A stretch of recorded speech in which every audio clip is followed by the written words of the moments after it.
Imagine a world of gray. We start in Kansas, the land of the great gray prairies. Here, the sky is endless but has no color. Life feels hard and barren. The sun beats down on cracked earth, which feels like a symbol for a life without hope or money. This is where we meet Dorothy Gale, a young girl from a modest farm. Then, everything changes in an instant. A sudden whirl of wind creates a cyclone that lifts Dorothy high into the sky and drops her into the magical realm of Oz. The difference is shocking. Oz is a world of bright colors, floating islands, and talking animals. It is a place of endless possibility, a complete opposite to the boring gray of Kansas. To understand why this story was written, we have to look back at the turn of the 20th century. Chicago was buzzing with industry, and at the same time America was locked in a fierce fight over money. It was a battle of gold versus silver, and big banks versus struggling farmers. In the middle of this chaos, a man named Frank Baum decided to write a modernized fairy tale. He did not want to write scary stories that force children to obey through fear, like the Brothers Grimm or Hans Christian Andersen did. Instead, Baum wanted pure imagination and joy. He wanted a story that spoke to the hearts of children through wonder. He created an adventure that lets us escape reality, but it also hides a secret message about growing from the inside out. Dorothy is like any one of us. She is a regular person swept up by forces she cannot control. This is just like how the American public was swept up in the confusing debates over the gold standard and bimetallism. In the original book, Dorothy does not wear ruby slippers.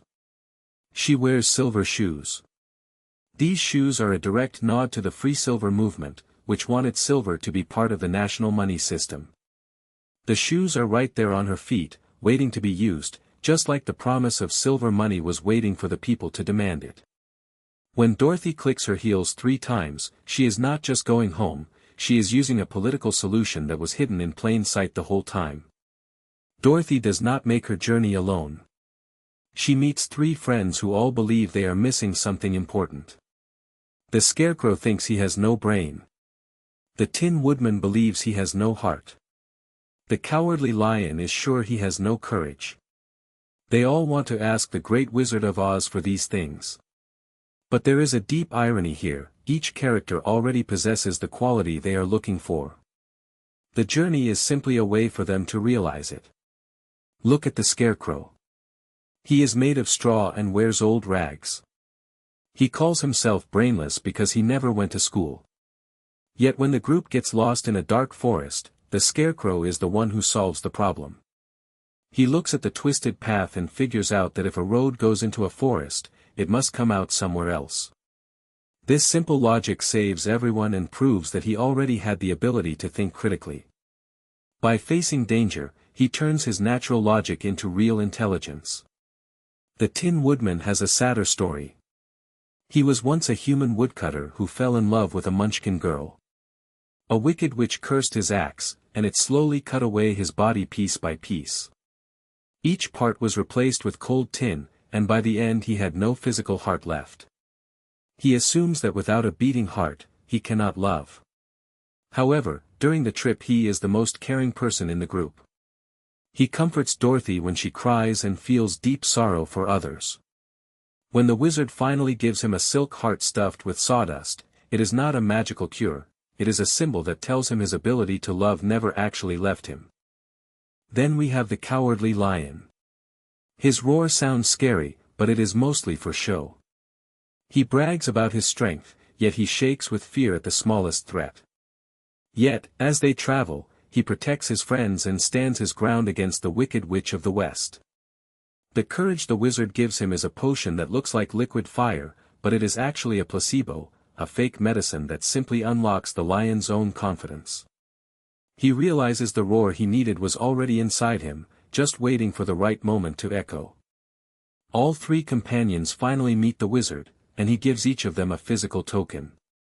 The Scarecrow receives pins filled with bran, the Tin Man receives a silk heart, and the lion is given a golden medal. Here the story teaches us something important: these objects are not actually magical. They do not give the characters new powers. Instead, they act like a spark, giving the characters the confidence to believe in themselves. It is like when a coach tells an athlete they are a star, and suddenly the athlete starts playing better. The skill was always there, but they just needed someone to tell them it was real. The true magic was not in the gifts, but in the characters deciding to trust their own instincts. When they reach the Emerald City, it looks like a glowing beacon of hope, but the brilliance is a lie. The wizard forces every visitor to wear green glasses that are locked onto their faces. Because of these glasses, everything looks like it is made of emeralds. In reality, the city is just made of ordinary gray stone. The green color only exists in the eyes of the people wearing the lenses. This is a clever way of talking about propaganda. By controlling what people see, the wizard keeps his power without actually having any magic. It shows how leaders can trick people by shaping the story they see, a concept very similar to modern discussions of media framing and fake news. So, who is the wizard really? He is just an ordinary man from Omaha, a fraud who ended up in Oz by accident and spent years pretending to be a powerful sorcerer. He uses smoke, mirrors, and loud speeches to fool people into thinking he can grant wishes. When the companions finally face him, he admits he is a fake. Even so, he still gives them those symbolic gifts. This reveals a big truth: people in power often look all-powerful, but their authority is built on an illusion. The wizard mirrors the politicians of that era, like President McKinley, who projected confidence to hide the deep economic fears of the country. At the story's conclusion we meet Glinda, the Good Witch of the South. She reveals the secret of Dorothy's silver shoes, telling Dorothy that the shoes have been magical from the very moment she arrived. Dorothy had the power on her feet the whole time, just as the free silver movement was always there, waiting for people to believe in it. Glinda's lesson changes everything. Dorothy does not need a new tool or a magical cure, she simply needs to realize she already has the power. The silver shoes represent hidden potential, whether for one person or a whole country. That power is unlocked when people unite for a common cause. To understand this better, we have to look at history. In the late 1890s, America was fighting a huge battle over money. One group, the Free Silver Movement, wanted a 16-to-1 ratio of silver to gold, believing that adding more silver to the money supply would help poor farmers and workers pay off their debts. On the other side were the big bankers and industrial leaders who defended the gold standard to keep things stable. A famous leader named William Jennings Bryan gave a powerful speech in 1896, shouting that mankind should not be crucified upon a cross of gold. Dorothy's journey is a map of this struggle. She starts in Kansas, the heart of farming country, travels the Gold Road, and heads toward the Emerald City, which represents Washington, D.C. It is a story about a nation's search for economic fairness. The story uses characters to represent different groups of people. The Scarecrow is the simple farmer looked down upon by wealthy elites. The Tin Woodman is the factory worker turned into a machine, losing his individuality. The Cowardly Lion represents the hesitant political leader, like William Jennings Bryan, who has good intentions but is seen as lacking the strength to lead. Dorothy herself is the common citizen, innocent, yet the one who can actually change the direction of the nation. Finally, the Wicked Witch of the East, crushed by Dorothy's house, stands for the Eastern banks and industrialists squeezing farmers' lives.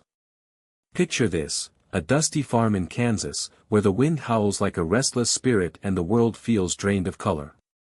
This isn't just any farm, it's the opening scene of a story that would shape how we see fantasy, power, and even ourselves. The Wonderful Wizard of Oz isn't merely a children's tale about a girl and her dog, it's a mirror held up to society, a blueprint for adventure stories, and a quiet revolution wrapped in whimsy. Let's start with the villains, because in Oz even the bad guys aren't just evil for evil's sake, they're symbols. The Wicked Witch of the East, crushed by Dorothy's falling house, stands for the Eastern banks and industrialists who, in the late 1800s, were squeezing the life out of American farmers. Those faceless forces of debt and foreclosure could ruin a family with the stroke of a pen. When Dorothy's house lands on the witch, it's almost like the oppressed striking back, unintentionally, but powerfully. Then there's the Wicked Witch of the West, whose end comes not by a sword or a spell but by a bucket of water. She symbolizes the railroad tycoons and oil barons who built empires on the backs of workers and small towns, controlling roads, fuel, and the very lifeblood of the frontier. Dorothy defeats her not with strength but with something simple and overlooked, reminding us that even the mightiest systems have weaknesses if you know where to look. The winged monkeys, bound by the golden cap, offer another layer of symbolism. The cap grants its wearer 3 commands, each use forces the monkeys to obey until the final command sets them free. Think of it as a boss who holds all the power over workers, demanding task after task, until one day the workers break free. The cap's return and the monkey's liberation send a clear message: real power isn't about control, it's about setting others free. Now, let's talk about home. When we first meet Dorothy, Kansas is so gray and lifeless it seems as if color has been sucked out of the world. By the end of her journey, home becomes more than a place, it becomes a feeling. She returns in her stocking feet, having lost the silver shoes that carried her through Oz. Those shoes were just tools, the real change happened inside her. Home isn't where you're stuck, it's where you're whole. This is the heart of a Bildungsroman, a coming-of-age story where the hero grows through struggle. Dorothy starts as a curious but passive girl tossed into a storm she didn't ask for. By the end she makes choices, faces witches, and leads her friends to safety. Her friends spend the whole journey searching for what they already have.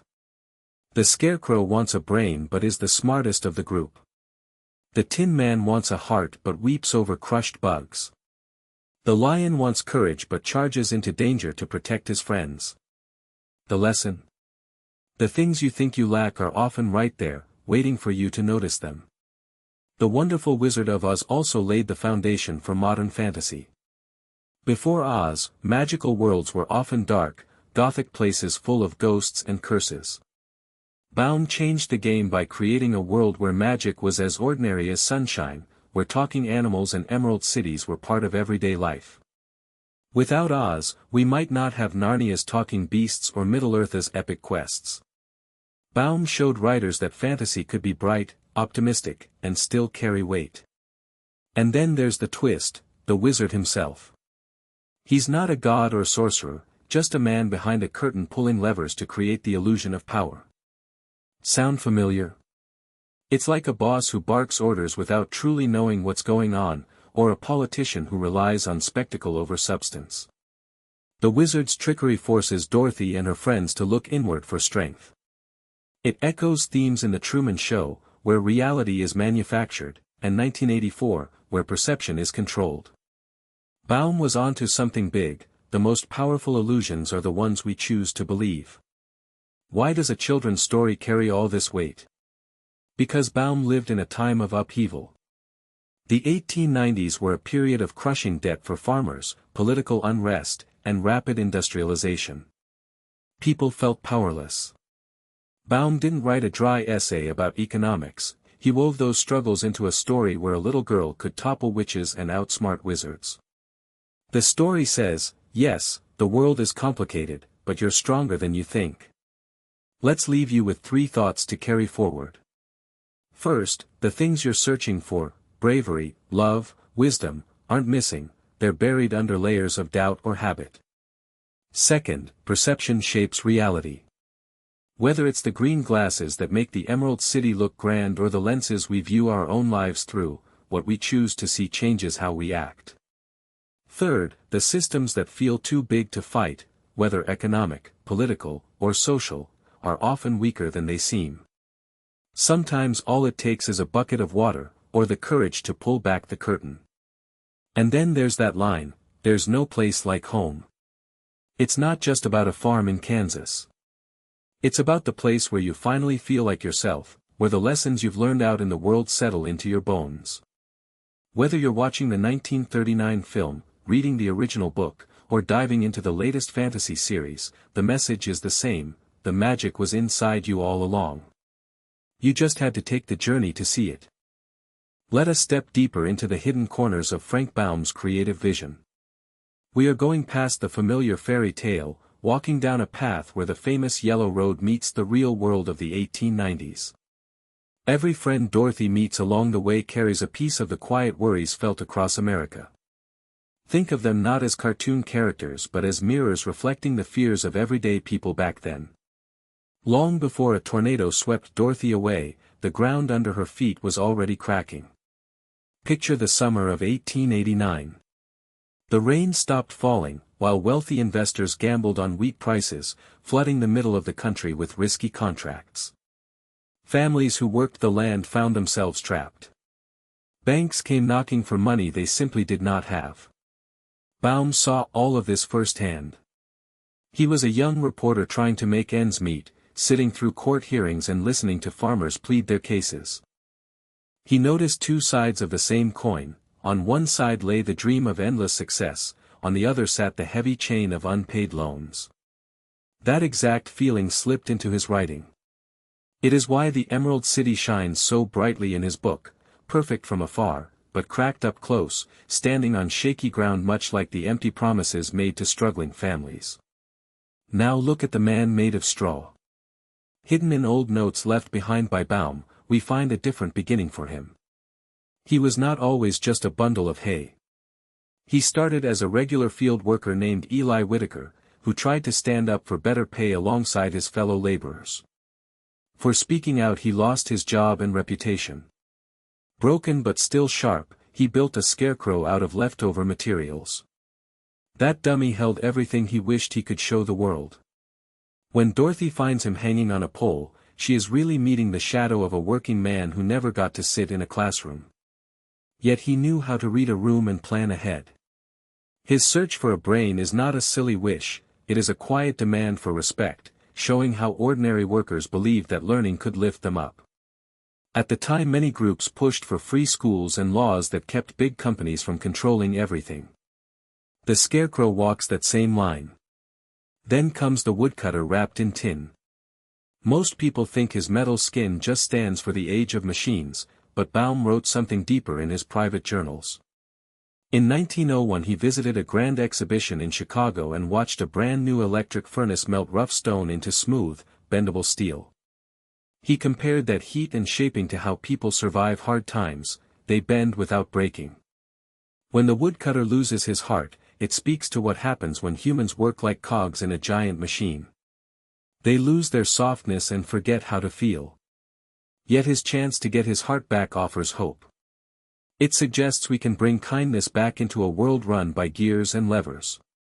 As he travels down the brick road, he leaves behind small countryside shops and heads toward loud city mills, mirroring the journey of thousands of craftsmen who traded quiet tools for factory whistles, changing the face of the nation forever. Next, we meet the great beast who trembles at shadows. People usually take him as a simple lesson about facing fear, but look closer and you will see a fading southern gentleman. After the Civil War ended, the old farming estates fell apart. Money and power shifted north to the growing cities. The lion wears a proud mane, yet inside he feels hollow. He knows his family name no longer buys respect. He needs a new reason to stand tall, cannot rely on his past, and must earn his place through honest action and strong character. He is the story of an entire region learning to walk forward without looking back. Finally, we arrive at the shining gates. Everyone remembers the bright green color, but city planners see something else entirely. The layout reads like an early blueprint for a movement that wanted wide avenues, towering buildings, and perfectly matched neighborhoods. Baum painted a picture of clean lines and careful order years before a famous white exhibition showcased similar ideals. Yet there is a catch: the residents must wear tinted spectacles to see the magic. Without them the illusion fades. Those glasses act like a filter, hiding the gaps between rich and poor, turning harsh reality into pleasant scenery. It is a clever warning about pretty facades. Sometimes leaders dress up problems with paint and polish, handing out colored lenses so people mistake control for comfort. The truth remains waiting underneath. And what about the famous path itself? Those golden tiles stretch out like a ribbon of wealth, mirroring a financial system built entirely on gold. Back then leaders tied every dollar to precious metal. Each brick stands for a solid promise, telling travelers that steady steps lead to safe harbors. Yet the shiny surface hides sudden dips and sharp curves. Just like the stock market, the road looks smooth until you trip over a loose edge. Experts point out that travel along this route demands constant vigilance. You cannot trust the shine alone, you must watch your footing. For anyone who's ever wandered off the beaten path, you know how quickly things can go wrong. In Oz, travelers who stray from the road run straight into dark forests and stormy seas. These aren't random obstacles, they're symbols for real economic crashes, like the big financial panic of 1893. When Dorothy and her friends stick to the yellow brick road, they show what it looks like to move through tough financial times. They learn quickly that sticking together and not giving up helps soften the blow of system-wide problems. Past the southern border of Oz lies a whole uncharted maritime realm called the Sapphire Sea. Baum first introduced this spot in a series of short stories published in the Blue Book magazine in 1912. The waves glow bright sapphire blue, and sailors must watch out for sirens that sing about getting rich quick. That storyline lines up perfectly with the speculative mining booms that lured tons of Midwesterners out west, many of whom ended up shipwrecked, stuck under piles of debt instead of finding gold. Dorothy even meets a sailor named Marlowe here, and their chat drives home the point that real wealth isn't something you find outside yourself, it's the grit and resolve you carry inside. Another uncharted corner of Oz is the Clockwork Kingdom of Mechania. A later writer, Ruth Plumley Thompson, added this mechanical kingdom ruled by a clockmaker queen. All the citizens are powered by gears and springs, living in perfect lockstep rhythm, until a rogue timekeeper messes up their routine. This side plot digs into what happens when there's too much government regulation and people lose the freedom to be spontaneous. It feels surprisingly relevant today, when we argue about surveillance and algorithms that control much of daily life. There's also an unpublished fragment of Baum's writing found after his death that describes the whispering woods of memory. In this forest every tree records the memories of every traveler who passes through. When Dorothy walks through, the trees whisper snippets of her childhood in Kansas. It's a quiet reminder that who we are is made up of all the little moments we've lived through. Baum uses these woods as a literary device to touch on Carl Jung's concept of the collective unconscious, the idea that all humans share a set of deep, shared memories and experiences. The story makes a soft point: the journey out into the world is also a journey inward, to figure out who you really are. If you look at Dorothy's story through Joseph Campbell's monomyth framework, her arc hits all the standard beats: departure, initiation, return. But Baum flips one key part of the usual formula. Typically the hero must make peace with a father figure to complete the journey. Dorothy's father figure is the Great Oz, powerful yet ambiguous. She has to confront authority without a clear, traditional patriarchal guide. That twist asks readers to think about what good mentorship really looks like. Maybe it doesn't come from a single person at the top of a hierarchy, maybe it comes from the combined wisdom of the whole community. Each of Dorothy's friends also fits a classic Jungian archetype, a universal character type that shows up in stories across cultures. The Scarecrow is the sage, the wise one seeking knowledge. The Tin Woodman starts as the caregiver, looking out for others, and grows into a warrior ready to fight for his friends. The Lion is the shadow, the part of ourselves that holds fears and doubts, forced to face his own darkness head-on. When they travel together, each person's growth pushes the others to grow too. The story makes it clear that becoming your best self isn't something you do alone, it happens because of the people you surround yourself with. Over the last few decades, filmmakers and playwrights have reimagined Oz to talk about the issues we care about most today. The 2013 stage production Oz Reclaimed casts the Scarecrow as a non-binary activist. His quest for a brain becomes a story about inclusive education.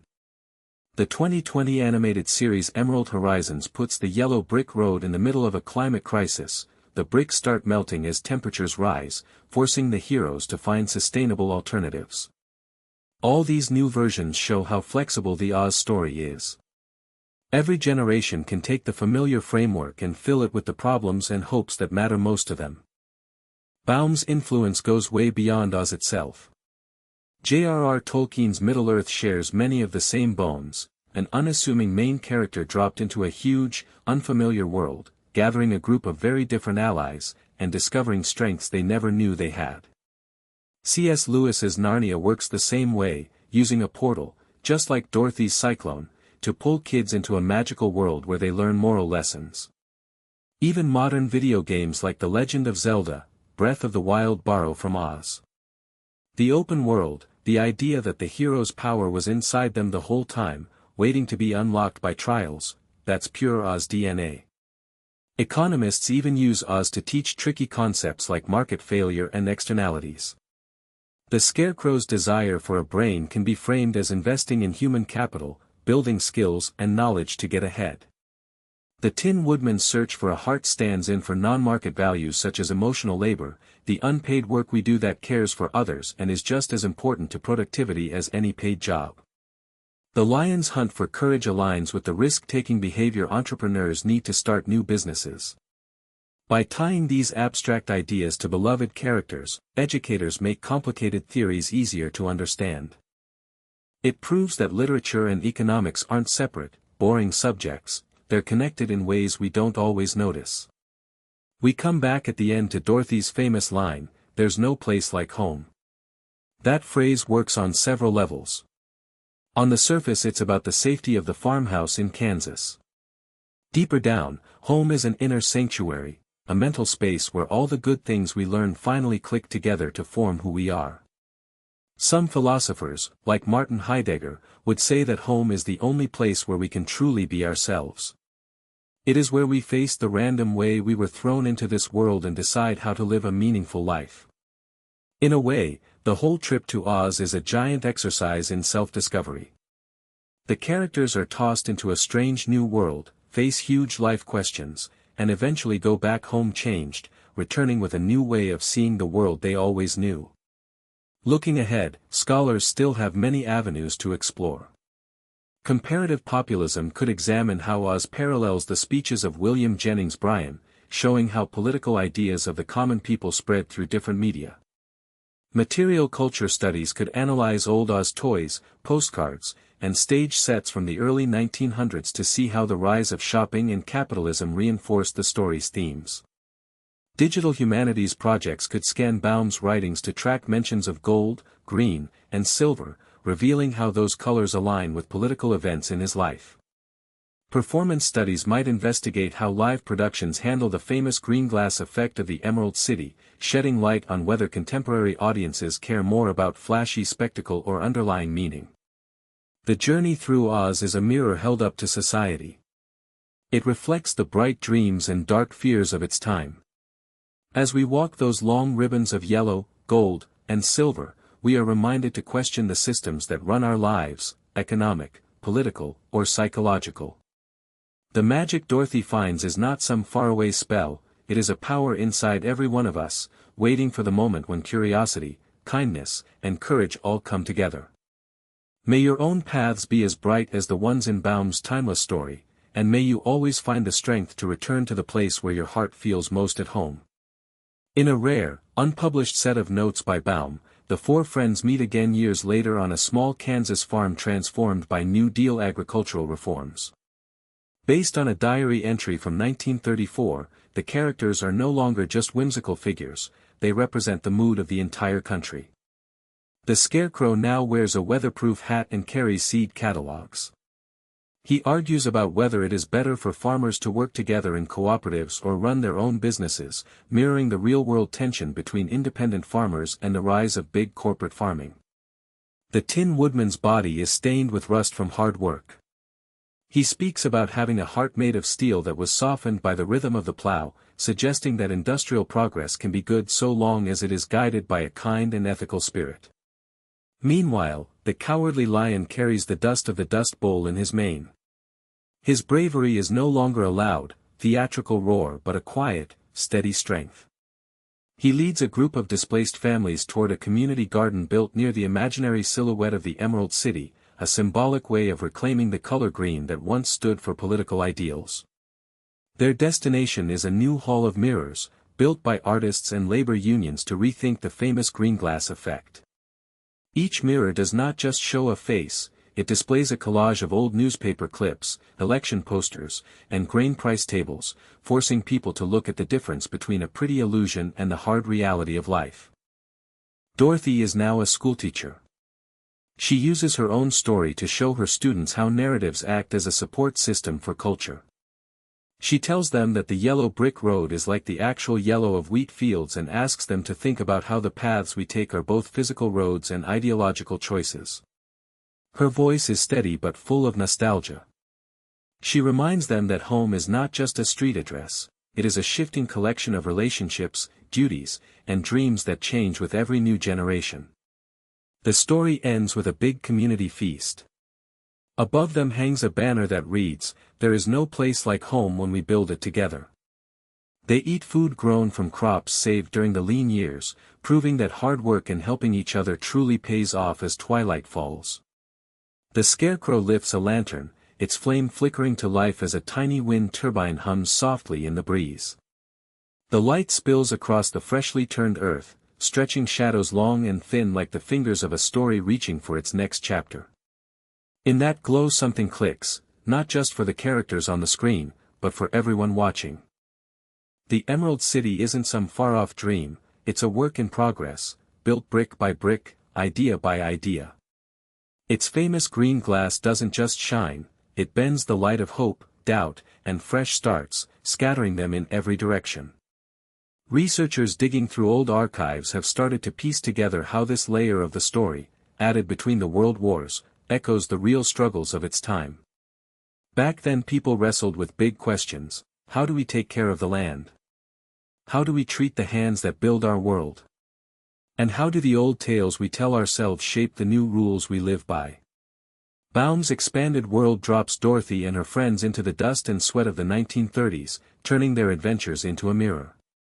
It asks us to look at the stories we've always known and wonder how they can help us make sense of today. And that leaves us with a question that lingers like the last note of a song. As we walk our own yellow roads, what new bricks will we add to the path? And when we finally get back home, how do we make sure the walls are stronger, not just with stone, but with the wisdom we've picked up, the heart we've shown, and the courage we've found along the way?